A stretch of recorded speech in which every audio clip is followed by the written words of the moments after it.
Hello നമസ്കാരം.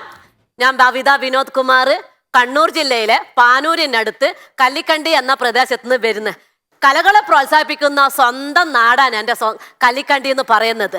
അതായത് രമേശേട്ടാ, എന്നോട് ആദ്യത്തെ എപ്പിസോഡ് കഴിഞ്ഞപ്പോൾ കുറേ ആൾ എന്നോട് ചോദിച്ചു ഇത് ഏത് ഭാഷ, കണ്ണൂർ ജില്ലയല്ല കോഴിക്കോട് ജില്ലയല്ല എന്ന്. അതായത് ഉത്തമ അല്ല രമേശേട്ടാ, കല്ലിക്കണ്ടി പാലം, ചറ്റക്കണ്ടി പാലം, കല്ലിക്കണ്ടി ശ്രീകൃഷ്ണ ക്ഷേത്രം, ചറ്റക്കണ്ടി മടപ്പുര ക്ഷേത്രം, പിന്നെ കാവുക്കുന്നത്ത് മൊയിലോം ഭഗവതി ക്ഷേത്രത്തിൽ നിന്ന് 10ാം വളവിലോട്ട് അങ്ങോട്ട് നീങ്ങിയാൽ ഈ കുടിലിന്റെ മാണിക്യത്തിന്റെ വീടാണ് കേട്ട. ഞാൻ ഓരോരോ കണ്ടന്റ് കൊണ്ടുവന്നേരം രജി സാറ് പറയാ കൗണ്ടർ പോരാന്ന്. ഞാൻ അങ്ങനെയാ, ആവശ്യത്തിന് വരുമ്പോ കത്തൂല. അതായത് എന്റെ നാട്ടിലെ സ്ട്രീറ്റ് ലൈറ്റ് പോലെ രാത്രിയാണോട്ട് കത്തുകയില്ല, പകലാണെങ്കിൽ ഓഫ് ആകുകയില്ല. അതുപോലെ ഞാൻ ബികോം ഫസ്റ്റ് ക്ലാസ്സുകാരി ആണെങ്കിലോ എനിക്ക് തൊഴിലില്ല. വെറും ഏകദേശം 300 ഇന്റർവ്യൂകൾ അറ്റൻഡ് ചെയ്ത ഒരു ഭാഗ്യവതിയാണ് ഞാൻ കേട്ടാ. അങ്ങനെ ഇന്റർവ്യൂ ചെയ്ത് അത് ഒരു സ്ഥാപനത്തിൽ ജോലി കിട്ടി. എനക്കാണെങ്കിൽ ടീച്ചിങ് ഫീൽഡിലൂടെ ഭയങ്കര താല്പര്യം. ഞാൻ അങ്ങനത്തെ സ്ഥലത്തെ ജോലിക്ക് പോകും. ബികോം ഫസ്റ്റ് ക്ലാസ്സുകാരിയാണ്. ഞാനൊരു സ്ഥാപനത്തിൽ ജോലി ചെയ്തോണ്ടിരിക്കുമ്പോൾ ആടുള്ള സാറ് പറഞ്ഞ്, ബവിത ടീച്ചർ ഞാനൊന്ന് പുറത്തു പോയിട്ട് വേഗം വരുമെന്ന് പറഞ്ഞു. ഉച്ചയ്ക്ക് ശേഷമല്ലേ ഭക്ഷണമെല്ലാം കഴിഞ്ഞാല് ഞമ്മക്കൊരു ഉറക്കെല്ലാം ഉണ്ടാവും. സാറ് പോകാൻ കാക്കുന്നേ ഉറങ്ങ. സാറ് AC ഓണാക്കിയിട്ടേനും പോയ 2 സ്റ്റാഫും കൂടി ഉണ്ടേനും. ഒരു ക്യാമറ കാണാത്ത സ്ഥലത്തും പോയിട്ട് ഉറങ്ങി, ഞാൻ ക്യാമറ കാണുന്ന സ്ഥലത്തും പോയിട്ട് ഉറങ്ങി. അങ്ങനെ ഉറങ്ങി നോക്കുമ്പോ എന്നോടങ്ങ് കൂർക്കാൻ വലിച്ചങ്ങ് ഉറങ്ങിപ്പോയി.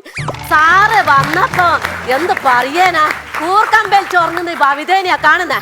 Bhavitha, go to your houses, don't repeat it. ഇങ്ങനെയാണോ ജോലി, ഉറങ്ങിയിട്ടാണോ ജോലി തീർക്കുന്നതെന്ന് ഞാനൊന്നങ്ങ് പേടിച്ചു പോയി. ഓർ AC ഇട്ട കൊണ്ടല്ലേ ഞാൻ ഉറങ്ങിയതല്ലല്ലോ. അങ്ങനെ ഇംഗ്ലീഷ് ഭാഷയില്ലാത്ത എനിക്ക് മനസ്സിലായി. ഈ ഗെറ്റ് ഔട്ട് അടിച്ച് അവിടെ നിന്നും എൻ്റെ ജോലി പോയി. വളരെ സന്തോഷത്തോടു കൂടി ഞാൻ എൻ്റെ വീട്ടിലേക്ക് മടങ്ങി. പിന്നെയോ കർത്താവ് പറഞ്ഞിന് മുട്ടുവീൺ തുറക്കപ്പെടുന്നു. ഇതും ഇതിലപ്പുറവും ചാടിക്കടന്നവളാണ് KK ഭവിത. അങ്ങനെ വേറൊരു സ്ഥാപനത്തിൽ ഇന്റർവ്യൂവിന് പോയി. പെട്ടെന്ന് തന്നെ കിട്ടീന് കേട്ടാ. കുഴപ്പമില്ല, നല്ല ശമ്പളമൊക്കെ ഉണ്ട്. അങ്ങനെ അവിടെ ജോലി ചെയ്തോണ്ടിരിക്കുമ്പോ അവിടെയുള്ള സാറ് പറഞ്ഞ്, എന്നെ ഒരു ഗസ്റ്റ് വന്നിട്ടുണ്ട് ഭവിത, ഇനി ഒന്ന് അറ്റൻഡൻസ് എടുക്ക്, ഞാൻ വേഗം വരാമെന്ന് പറഞ്ഞ് സാറ് മയക്കാൻ കഴിച്ചിട്ട് അവിടെ വെച്ച്. അപ്പൊ ഞാൻ ക്ലാസ്സിലെത്തിക്കഴിഞ്ഞ ഒരു 100 കുട്ടികളുണ്ട്. അവിടെ കഴിഞ്ഞ ഈ മൈക്ക കണ്ടപ്പോ എനിക്കൊരു വല്ലാണ്ടും എൻ്റെ അമ്മ പാട്ടോ പാടണ്ടേ അറ്റൻഡൻസോ എടുക്കണ്ടേ എന്ന് ചോദിക്കുന്നു. ഈ പാട്ടിലും മൈക്ക് കണ്ടാ പിന്നെ എനിക്ക് 2 പാട്ടങ്ങ് പാടണം. അങ്ങനെ ഞാനെന്ത് വിചാരിച്ചു, വേഗം അറ്റൻഡൻസ് അങ്ങ് എടുത്ത് തീർക്കാം, എന്നിട്ട് പാട്ട് പാടാന്ന് വിചാരിച്ചിട്ട് അറ്റൻഡൻസ് എടുത്തിട്ട് നോക്കുമ്പോ ഞാൻ ആദ്യം ഇംഗ്ലീഷിലൊന്ന് അറ്റൻഡൻസ് പറയാൻ തുടങ്ങി. 1 2 3 4 അങ്ങനെ പറഞ്ഞോണ്ടിരിക്കുമ്പോ എനക്ക് ഓർമ്മ വന്നു, പഠിച്ചോനെ 20 കഴിഞ്ഞാൽ അതിന്റെ അപ്പുറം ഞാൻ എന്തെന്നാ പറയാ. അപ്പൊ ഞാനെന്ത് ചെയ്ത് ഈ മലയാളത്തിൽ അങ്ങ് അറ്റൻഡൻസ് എടുത്ത് 1 2 3 4 5 6 7 8 9 10 എന്നും പറഞ്ഞ് അറ്റൻഡൻസ് വേഗം അവിടെ തീർത്ത്. അത് കഴിഞ്ഞ് ഞാനെന്ത് ചെയ്തെന്ന് വെച്ചാല് ഈ മൈക്ക് എടുത്ത് കയ്യെ പിടിച്ച് എന്റെ കേശുമാമന്റെ പാട്ടൊന്ന് പാടി കേട്ടാ. സന്ധ്യയായാൽ ശല്യമാ ചേട്ടാ, സന്ധ്യയേക്കാൾ കഷ്ടമാ ചേട്ടാ, ആളിന്റെ തല കണ്ടാൽ എന്തേലും ചെയ്യും ഞാൻ, ഇനി എന്നെ ശല്യം ചെയ്യല്ലേ, സന്ധ്യയായാൽ ശല്യമാ ചേട്ടാ.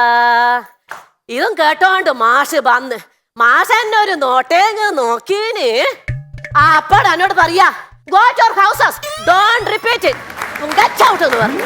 ഇംഗ്ലീഷ് ഞാൻ ഇതേ ചെയ്തുള്ളൂ കേട്ടാ, വേറൊന്നും ചെയ്തില്ല. അതിനാ സാർ എന്നോട് ഇങ്ങനെ പറഞ്ഞ്. അപ്പോൾ എനിക്ക് മനസ്സിലായി ഇത് ഗെറ്റ് ഔട്ട് അടിച്ചതാണ്. അങ്ങനെ ഞാൻ സന്തോഷത്തോടു കൂടി എൻ്റെ വീട്ടിൽ അങ്ങ് പോയി.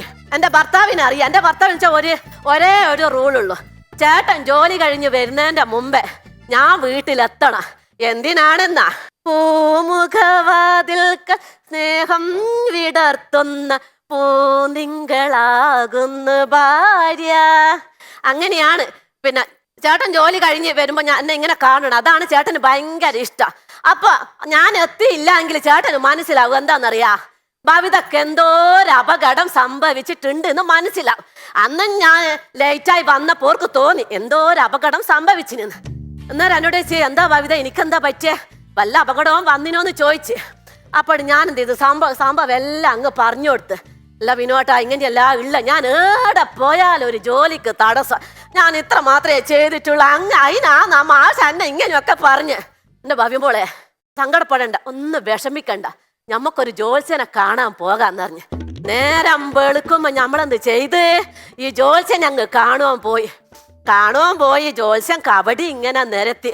ചുക്കാമരതകം ശശിവർണം ചതുർഭുജം സന്ദേഹങ്ങള നായകം. രാവിലെ അമ്മ കുളിപ്പിക്കും, കുത്തനുടുപ്പ് ഉടുവിക്കും, പുസ്തക സഞ്ചി എടുപ്പിക്കും. ഉമ്മ രാവിലെ ഒന്നിച്ച് സ്വാഹ എന്ന് പറഞ്ഞ് അപ്പോൾ ജോത്സ്യം പറഞ്ഞ് സരസ്വതി കോപിച്ചിരിക്കുന്നു എന്ന് പറഞ്ഞു. അപ്പോൾ ഞാൻ പറഞ്ഞു, ഓർ എന്നോട് മിണ്ടുമെല്ലാം ചെയ്യും കേട്ടാ. ഞാൻ രാവിലെ പാലും വാങ്ങിയിട്ട് ഓരോട് ഭർത്താനെല്ലാം പറഞ്ഞിട്ട് വന്നിയല്ലേ. ഓർക്കൊന്നുമില്ല, സരസ്വതിക്കൊന്നുമില്ല. അല്ല, നിങ്ങൾ ആദ്യാക്ഷരം കുറിച്ചില്ല.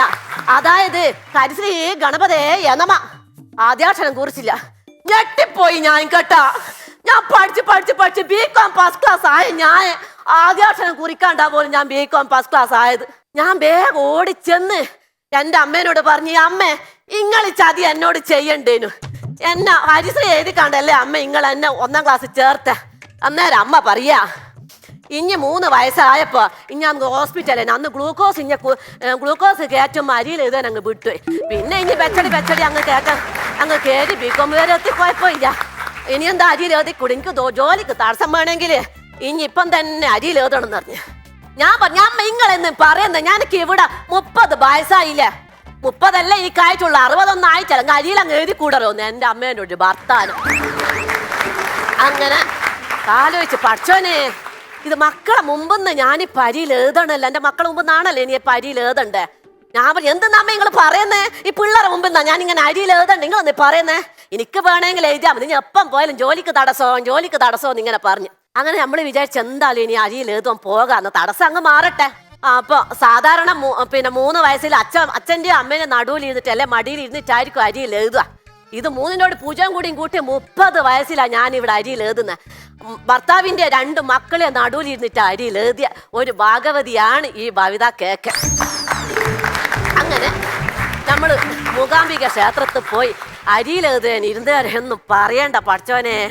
ആടെ എത്തിയരെ നമ്പൂരി പറയാ, ഓരോ 3 വയസ്സ് 4 വയസ്സുള്ള കുഞ്ഞുങ്ങളവിടെ ഇങ്ങനെ ഇരുന്ന കണ്ട. എനിക്കിവിടെ 30 വയസ്സായി പഠിച്ചോനെ. എല്ലാരും മടിയിലിട്ട് നമ്പൂരിനെ മടിയിലിട്ടിച്ചിട്ടാ മക്കളെ ഈ അരിയിൽ എഴുതുന്നത്.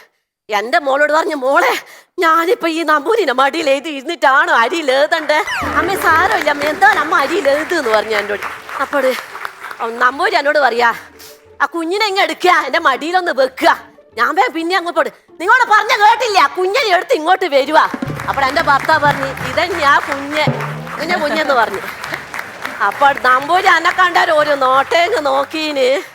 അപ്പോൾ അവർക്ക് മനസ്സിലായി. ആടെ ഇരുന്ന് ഭർത്താവിൻ്റെ 2 മക്കള് നമ്പൂതിരി ഞാൻ ആടെ ഇരുന്ന് ഹരിശ്രീ ഗണപതേ യനമ അങ്ങനെ ആദ്യാക്ഷരം കുറിച്ച്. നമ്പൂരിക്ക് പോലും ചിരി വന്നിന് കേട്ടാ. ഇനി ഏടെ കണ്ടാലും നമ്പൂരി എന്നെ മറക്കൂല. ഈ ഭവിതാക്കേനെ നമ്പൂരി മറക്കൂല. അങ്ങനെ കുറച്ച് ദിവസങ്ങൾക്ക് ശേഷം ഞാൻ എത്തിപ്പെടുന്നത് അജമ്മാഷയുടെ കോളേജിലേക്കാണ്. അവിടെ എത്തിക്കഴിഞ്ഞപ്പോൾ അജമ്മാഷ് എന്നോട് പറയാ, Bhavitha rule of accounting and definition of accounting എന്ന് പറഞ്ഞു. ഞാൻ debit what comes in and credit what goes out, debit receiver and credit giver rule അവിടെ പറഞ്ഞു കൊടുത്തു. ഇനി ഡെഫിനിഷനും കൂടിയും വേണ്ടേ? Accounting is the art of identify, recording, classify, summarising in significant manner in terms in money transaction and even which at part result thereof. രമേശേട്ടാ, എനിക്ക് എന്താ പറ്റിയ രമേശേട്ടാ? ബബിതയ്ക്കൊന്നും പറ്റിയില്ല. എനിക്കൊന്നും പറ്റിയില്ല അല്ലേ? എനിക്ക് തോന്നിയതായിരിക്കും എന്നാലേ. അപ്പോൾ അജമാഷ് പറഞ്ഞു, യു ആർ സെലക്റ്റഡ് എന്നങ്ങ് പറഞ്ഞു. അങ്ങനെ അജമാഷ കോളേജില് ഞാനിപ്പം തുടർച്ചയായിട്ട് ഒരു ബുദ്ധിമുട്ടില്ലാണ്ട് ജോലിക്ക് പോന്ന്. പിന്നെ ആർക്കെങ്കിലും ജോലിക്ക് തടസ്സം ഉണ്ടെങ്കിൽ കേട്ടാ, ഹരിശ്രീ നേരത്തെ തന്നെ അങ്ങ് കുറിച്ചോളൂ. പിന്നെ ഭവിതനെ പോലെ 30-ാം വയസ്സിൽ അരിയിൽ എഴുതേണ്ട വരുവേ. ഇതോടുകൂടി എൻ്റെ ഫണ്ട്സ് ഇവിടെ അവസാനിക്കുന്നു. അടുത്ത എപ്പിസോഡ് കാണും വരെ sweet dreams and good night. Thank you. നല്ല അടിപൊളി പെർഫോമൻസ് ആയിരുന്നു കേട്ടോ, സൂപ്പർ. നല്ല എനർജി ആയിരുന്നു. എനർജി ഓവർഫ്ലോ ചെയ്തോ എന്നാണ് ഒരു സംശയം. എനർജി ഓവർഫ്ലോ എന്ന് പറഞ്ഞു കഴിഞ്ഞാല്, അതായത് എന്നോട് പറഞ്ഞു പിറ്റേ ദിവസം ഒരു ജോത്സ്യനെ കാണാൻ പോകാൻ പറഞ്ഞു. ഞങ്ങൾ രാവിലെ ഒരു ജോത്സ്യനെ കാണാൻ പോയി. ഇത് അങ്ങനെ പറയാലോ, എന്നോട് ഒരു പറഞ്ഞു നിങ്ങളൊരു ജോത്സ്യനെ പോയി കാണുന്നു പറഞ്ഞിട്ട് പിറ്റന്ന് രാവിലെ നമ്മളൊരു ജോത്സ്യനെ കാണാൻ ഇത്ര ഉണ്ട്. രാവിലെ ജോത്സ്യനൊക്കെ 1.5 കിലോയുടെ ജോത്സ്യന് 3 കിലോയുടെ രാവിലെയാ തരുന്നത്. എന്നിട്ട് പറഞ്ഞ് കഥയ്ക്കാണ്. അപ്പൊ എന്താ ഇതിപ്പം ഏതോ ഒരു ചെറിയ കുട്ടി നഴ്സറിയിൽ നിന്ന് വഴക്കിട്ടിട്ട് ഓടി വന്നിട്ട് പരാതി പറയുന്ന പോലെയും തോന്നുന്നുണ്ട്. സ്റ്റാൻഡപ്പ് കോമഡി ആയിട്ട് എന്തേ ആടുന്ന്. നല്ല രസമുണ്ട്, അടിപൊളിയായിരുന്നു കേട്ടോ. തകർത്തെന്ന് പറയാം, തകർത്ത്. കാര്യം നമ്മൾ ഒരുപാട് കണ്ണൂർ ഭാഷകളുള്ള പ്രോഗ്രാം കണ്ടിട്ടുണ്ട്, പെർഫോമൻസ് കണ്ടിട്ടുണ്ട്. പക്ഷെ ഇത്രയും വലിച്ച് പരത്തി പറയുന്ന ആദ്യമായിട്ട് കാണുക അല്ലേ? അക്ഷരസ്ഫുടതയോടുകൂടി എല്ലാം പറഞ്ഞ് കിതച്ച്. അതെ, ഞാൻ ചോരത് പോകുന്നൊക്കെ പേടിച്ചിരിക്കുകയായിരുന്നു. പിന്നെ ഏറ്റവും സന്തോഷപ്പെട്ട ഒരു കാര്യം എന്ന് പറയുന്നത് കഴിഞ്ഞിട്ടില്ല കേട്ടോ ഒന്നില്ല. അല്ല പറഞ്ഞു. എന്തായാലും നിങ്ങൾക്ക് ജഡ്ജ്മെന്റ് പറയണമെന്ന് ആഗ്രഹമുണ്ട്. അതിനിടെ ഗ്യാപ്പ് കിട്ടുമ്പോ പറഞ്ഞു വിട്ടോ. അത് തീർന്നിട്ട് പറയാനാണെങ്കിൽ നടക്കില്ല. ഞാൻ ജഡ്ജ്മെന്റ് പറയാനില്ല. ഈ 5 മണിക്ക് പോകാൻ ടെൻഷൻ അടിക്കേണ്ട, റെഡിയാണ് സംഭവം. കഴിഞ്ഞല്ലോ, സംഗതി ഓക്കെ അടിപൊളിയാണ്. ഏറ്റവും ഒരു പ്രധാനപ്പെട്ട സന്തോഷപ്പെട്ട ഒരു കാര്യം എന്ന് പറയുന്നത് എനിക്ക് ഒരുപാട് ഫോൺ കോളും മെസ്സേജുകളും വന്നിട്ടുണ്ട്. അങ്ങനെ ഈ ഫോൺ കോളിൽ വന്നതിൽ 5 ക്യാൻസർ പേഷ്യന്റ് ആണ് എന്നെ കാര്യമായിട്ട് വിളിച്ചത്. 2 അറിയുന്ന ഒരാളും പിന്നെ മൂന്നാള് നമ്മൾ അറിയാത്ത എൻ്റെ പരിപാടി കണ്ടിട്ട് ഇഷ്ടപ്പെട്ടിട്ട്, അതായത് കീമോ ചെയ്തിട്ട് അവർക്ക് നല്ല വേദനയായിരിക്കും പോലെ 2-3 ദിവസം. അപ്പം എന്നോട് പറഞ്ഞു ഭവിത എൻ്റെ പരിപാടി കണ്ടപ്പോൾ എൻ്റെ മോയെ അന്ന് പരിപാടി കണ്ട് ചീച്ച് വേദനകൾ അറിഞ്ഞില്ല അങ്ങനെയൊക്കെ പറഞ്ഞിട്ട്. അപ്പം എനിക്ക് ഭയങ്കര സന്തോഷമായി. എന്ന് വെച്ചാൽ അവർ നമ്മൾ ഈ കോമഡി കണ്ടിട്ട് അവർക്ക് ഭയങ്കര സന്തോഷം. എന്ന് വെച്ചാൽ അന്ന് രാത്രി ആ അമ്മ നല്ലോണം ഉറങ്ങീനു പോലും. ശരിക്കും നമ്മളില്ലേ ഒരു പുണ്യമാണ് ചെയ്യുന്നത് ഈ കോമഡി എന്ന് പറയുന്നത്. അപ്പം ഞാനിങ്ങനെ നമിച്ച് രമേശ് ചേട്ടനെയോ ഇവരെയൊക്കെ നമിച്ച് ഇങ്ങനെ ഒരു പ്രോഗ്രാമിൽ പിന്നെ അതിൻ്റെ ഒരു ഭാഗമാണല്ലോ. മരുന്നിനെ പോലെ തന്നെ വേറൊരു മരുന്നാണ് ഈ കോമഡി എന്ന് പറയുന്നത്. ബബിത KK എന്ന് പറഞ്ഞാൽ കണ്ണൂർ കോഴിക്കോട് ഭാഗങ്ങളിൽ ഒരുപാട് ഉദ്ഘാടനങ്ങൾ ചെയ്യുന്ന ഒരു സെലിബ്രിറ്റിയാണ്. ഈ ബബിത KK കണ്ണൂർ ഭാഗങ്ങളിൽ നിൽക്കുന്നതുകൊണ്ട് എനിക്ക് അറിയാൻ കഴിഞ്ഞത് വളപട്ടണം പാലത്തിനപ്പുറത്തേക്ക് ഹണി റോസിന് ഇപ്പോഴും പരിപാടി ഫ്ലക്സ് ഒക്കെ അടിച്ചു വെച്ചിട്ടുണ്ട് അവിടെ. ഫ്ലക്സ് നമ്മുടെ നാട്ടില് പിന്നെ 7ാം ക്ലാസ് ഗ്രൂപ്പിന്റെ ഫ്ലക്സ് അടിച്ചു വെച്ച്, പിന്നെ 10ാം ക്ലാസ്സിന്റെ ഗ്രൂപ്പിൽ ഫ്ലക്സ് അടിച്ച്, പിന്നെ നമ്മുടെ നാട്ടിലെ സഖാക്കൾ ഫ്ലക്സ് അടിച്ചു വെച്ച്, സാറല്ലുണ്ട് അതില് പിന്നെ ഒട്ടാകെ ഫ്ലക്സ് അടിച്ചു വെച്ച്. എന്റെ ഫ്ലക്സ് ഒക്കെ വെച്ചിട്ടുണ്ട്. ഏത് സ്റ്റേഷനാ? അത് കൊളവല്ലൂർ പരിധി സ്റ്റേഷൻ അറിയില്ല. അവിടുത്തെ സുരേന്ദ്ര സാറിന് അറിയോ? സുരേന്ദ്ര സാർ എന്നെ വിളിച്ചിട്ടുണ്ടായിരുന്നു. ഫോൺ നമ്പർ മാത്രമേ അറിയാൻ പറ്റൂ. ബബിതയുടെ കാര്യം പറയാൻ വേണ്ടി വിളിച്ചേ. എല്ലാ ദിവസവും രാവിലെ നല്ല നല്ല ഡ്രസ്സ് ഇട്ടുകൊണ്ട് സ്റ്റേഷനിൽ വരും. എല്ലാവരെയും കണ്ട് കൈ പൊക്കി കാണിച്ചിട്ട് തിരിച്ചു പോകും. ഒരാഴ്ച കഴിഞ്ഞപ്പോൾ വിളിച്ചിട്ട് ചോദിച്ചത് എന്താണ് ഇങ്ങനെ എല്ലാ ദിവസവും രാവിലെ വന്നിട്ട് സ്റ്റേഷനിൽ വന്നിട്ട് ഇങ്ങനെ കാണിച്ചുകൊണ്ട് പറഞ്ഞേ. അപ്പോൾ പറഞ്ഞ് സ്റ്റാറല്ലേ പറഞ്ഞ് സ്റ്റേഷനിൽ വന്ന് ഷൈൻ ചെയ്യണമെന്ന്. അതിനുവേണ്ടി വന്നതാണ്. വളരെ ഹാപ്പിയാക്കി നല്ലൊരു കൈയടി കൊടുത്തുകൊണ്ട് കവിത ചേച്ചിക്ക് എല്ലാവിധ ആശംസകളും. ചേച്ചി സൂപ്പർ ആയിരുന്നു കേട്ടോ, ഹൈലി എനർജറ്റിക് ആയിരുന്നു, പൊളിച്ചു. കൽപ്പനി കാന്താരിയുടെയും മാർക്സ് അറിയാനുള്ള സമയമായിരിക്കുന്നു. രമേശേട്ടാ, അനിക്സിന് 50-ൽ 47. 47 out of 50. അനിക്സ് 50-ൽ 48.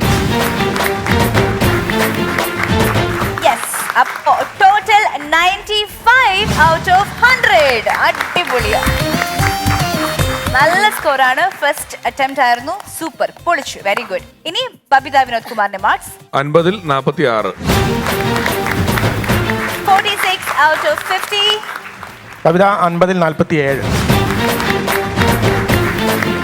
47 out of 50. That makes ഇത് ജഡ്ജസിനെ സ്വാധീനിച്ചിട്ടുണ്ടോ എന്നൊരു സംശയമുണ്ട്. ഇതിന്റെ പുറകിൽ അഴിമതി ഉണ്ടോ എന്ന് എനിക്ക് അന്വേഷിക്കേണ്ടി വരും. സാറ് ഞങ്ങൾ പോയി കഴിഞ്ഞാൽ അന്വേഷിച്ചു.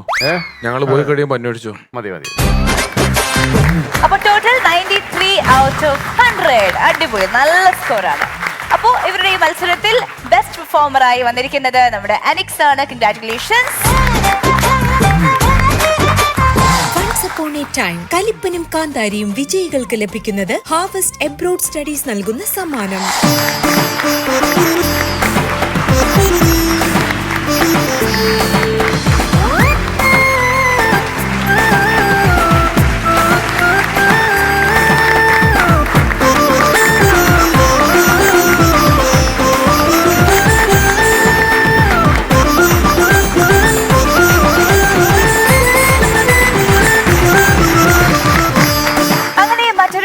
ഫുൾ എപ്പിസോഡ് കൂടി വൺസ് അപ്പോൺ എ ടൈം കലിപ്പനും കാന്താരിയും പൂർണ്ണമാവുകയാണ്. വീണ്ടും കാണാം. until then, നന്ദി.